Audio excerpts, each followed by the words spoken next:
امام حسین شہید نہ ہوتے تو آج نماز نہ اسلام ہوتا۔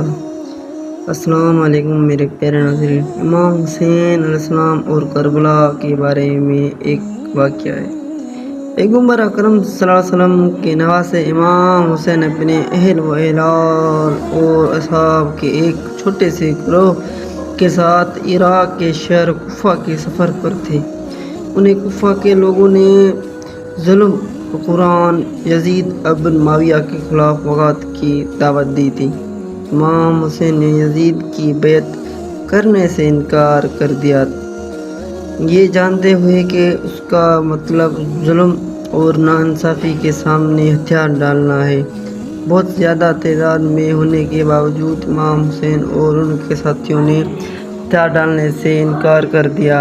امام حسین کے ساتھی، جن میں ان کے بھائی عباس اور ان کے بیٹے علی اکبر اور علی اصغر بھی شامل تھے، بہادری سے لڑے لیکن ایک ایک کر کے شہید ہو گئے۔ اس نے خدا سے دعا کی، طاقت اور ہمت کی دعا کی۔ لڑتے لڑتے اسے تیروں اور تلواروں سے مارا گیا، لیکن اس نے ہتھیار ڈالنے سے انکار کر دیا۔ آخرکار اسے تلوار کا نشانہ بنایا گیا اور وہ زمین پر گر گیا۔ جب وہ شہید ہو رہا تھا، اس نے آسمان کی طرف دیکھا اور کہا، میں خدا کے فرمان سے راضی ہوں۔ پھر فوج نے امام حسین کو شہید کر دیا، ان کا سر قلم کیا اور ان کے جسم کو خون سے رونت دیا۔ ان کے خاندان کو اسیر کر کے کوفہ اور بعد ازاں دمشق کی طرف کوچ کر دیا گیا۔ کربلا کا سانحہ ظلم کے خلاف مزاحمت، مصیبت کے وقت ہمت اور اپنے اصولوں سے غیر متزلزل عزم کی علامت بن گیا۔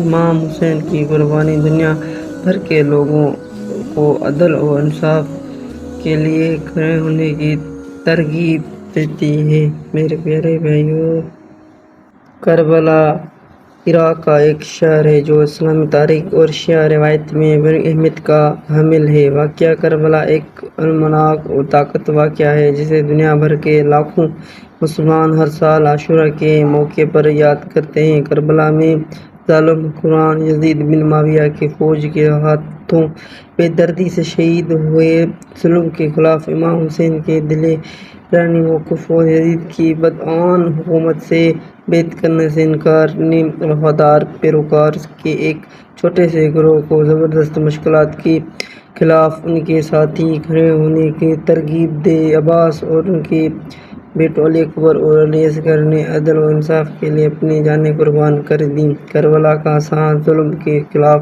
مزاحمت، مصیبت کے وقت ہمت اور اپنے اصولوں کے لیے غیر متزلزل عزم کی علامت بن گیا ہے۔